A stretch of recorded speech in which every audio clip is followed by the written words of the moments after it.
تعرف أمرك ما لها غير المسخن الفلسطيني، أطيب أكلة ممكن تجربها. أول شي راح نحتاج البصل، راح نشرحه بهالشكلات، راح نخليهم تجنيح. هسه نسويهم تجنيح بهالشكلات أو بنسويهم مكعبات. عندي فروجة كاملة مقطعة ومجهزة، وبنجيب أي شي عندكم بالدار مثل هي تكون غمية أي شي. نزل البصلة، فرطهم شوي هيك عن بعضهم.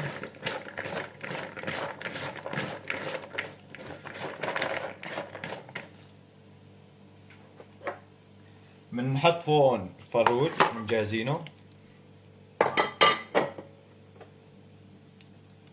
بننزل عليهم معلقة بهار، معلقة فلفل أسود، معلقة كزبرة. بننزل الملح والبابريكا، وبننزل السماق، وهلا بننزل عليهم الزيت. زيت حلو طبعا.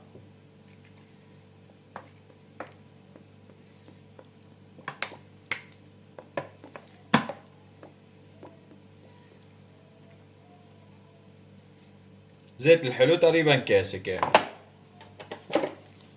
والله بنخلطهم مع بعض شوي هيك بهالشكل. والله بنجهزها قبل بليلة او بنعيفها مثلا ساعتين لبين ما اللحمة تاخذ التوابل، نشتغل فيها ان شاء الله. هلا بنغطيها وبنعيفها. هلا نجي للخبزة. طبعا الخبز المسخن ما هو متوفر عندي، فراح احاول اسوي شيء قريب منه على الاقل. عندي هون كيلو طحين كامل.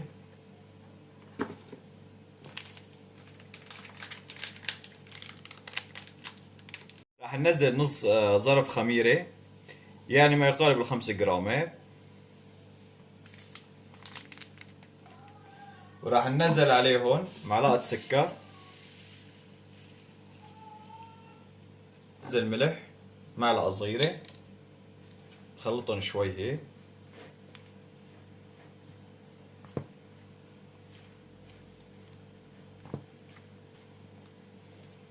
يلا بنجيب المي.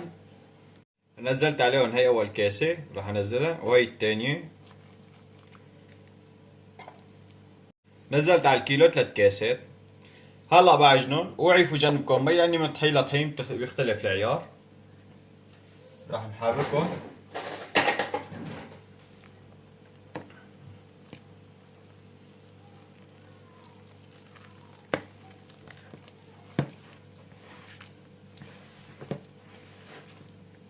وبس وصلنا لهي المرحلة بننزل عليهم 3 معالق زيت وبنكمل عجن. طبعا زيت نباتي. والله هيك بعد ما وصلنا لهذا القوام صارت عندي تمام بهالشكل هذا.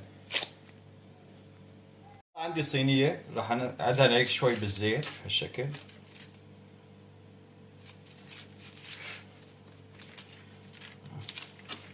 والله بعد ما دهناها بالزيت نقطع العجينة. طبعا القطع بنعيفهم كبار شوي، يعني بدنا اياه بهالحجم هذا. نسكرها هيك على السوا بالقفا وبنحطها بالصينية.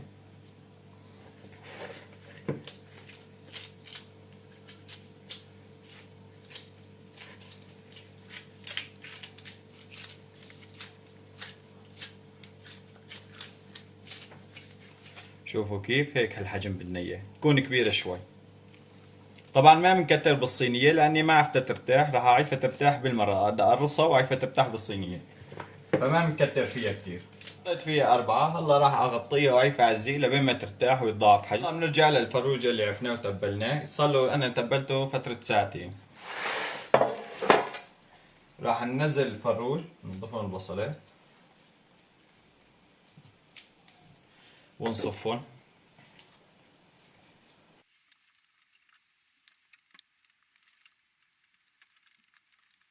والله بغطيهم بالقصدير وعلى الفرن. والله نزلنا البصلات بنعيفهم لبين ما يدبلوا. نزلناهم هن والتبلة والزيت كله نزلتهم سوا بعيفهم ليدبلوا. وهيك يا اخوان شوفوا ارتاحت وتضاعف حجمها وصارت عندي تمام. هلا بنشتغل فيها. نخليها شوي على جنب. بنحط رشة طحين. بننزل اول قطعة. شوفوا كيف صارت قد ايه طرية.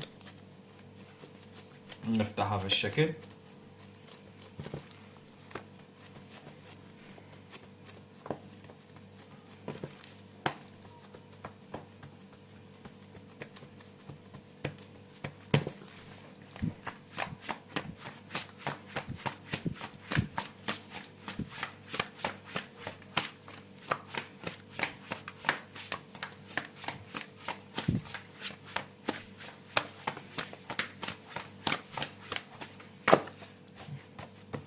هلا هيك شوفوا الحجم هيك صارت عندي تمام.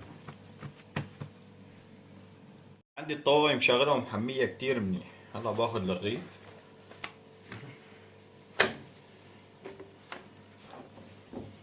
بنزله بهالشكل وبعيفه.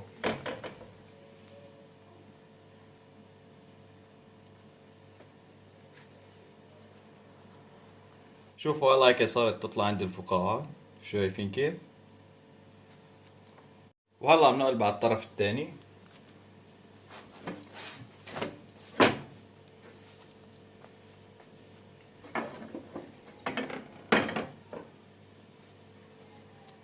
شايفين كيف هيك تأمر عندي من قفا ما أحلى. وهلا عنا وحدة تانية راح نرقها هي بالشوبك كمان، مشان ما بيعرف مثلا يرقها بإيده بيحسن يرقها بالشوبك.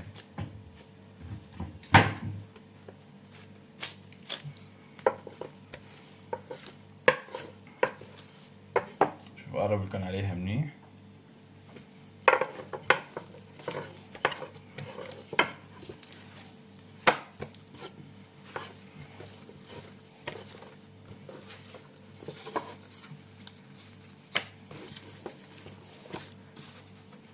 وعلى الطوال بسم الله.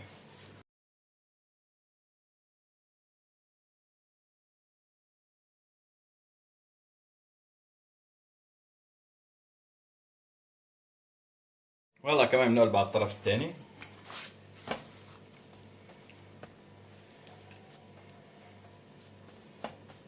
طبعا الخبزة شوفوا لازم تطلع معكم بهالشكل هذا، شايفين كيف؟ الطريقة قد طرية، شايفين على الطراوة. هلا هيك عندي استويت وصارت جاهزة. هلا بس برجعها بأمر الوجه. هلا هيك استوى عندي الفروج وصار جاهز.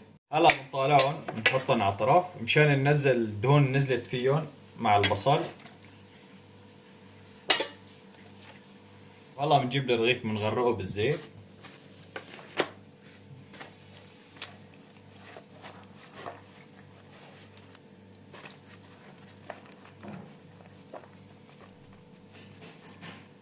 بننزله بهالشكل وبننزل عليهم البصل.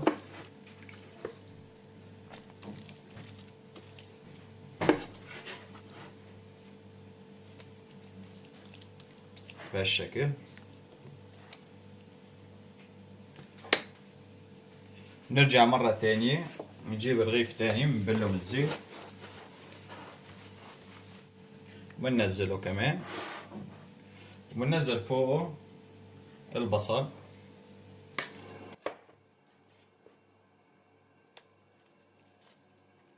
هلا بنطبق الفروج فوقه بهالشكل هذا.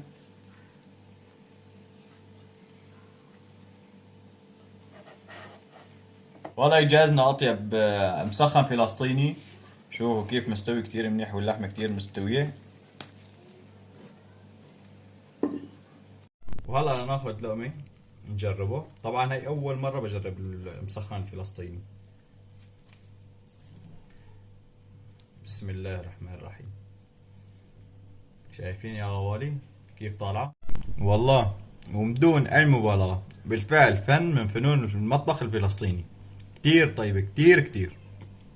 وإن شاء الله بنلتقي بوصفة جديدة ومقطع جديد. والسلام عليكم. بتمنى بس تشتركوا بالقناة وتدعمونا بزر اعجبني.